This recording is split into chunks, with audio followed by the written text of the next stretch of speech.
3. After 4 is 5.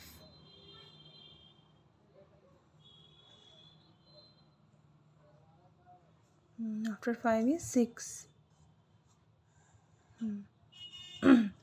After 7, ওটা কি কি বলে ওটাকে?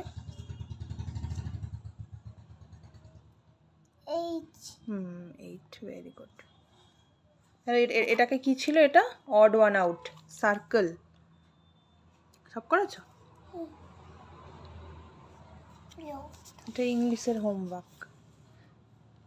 2 8 T পর্যন্ত হয়ে গেছে। মা এস ফর কি? আজকে তুমি এস লেখা শিখেছো? এস ফর কি? এস ফর শিপ হয়, ঠিক আছে, ঠিক বলেছো। কিন্তু ম্যাম কি লিখিয়েছে এস ফর?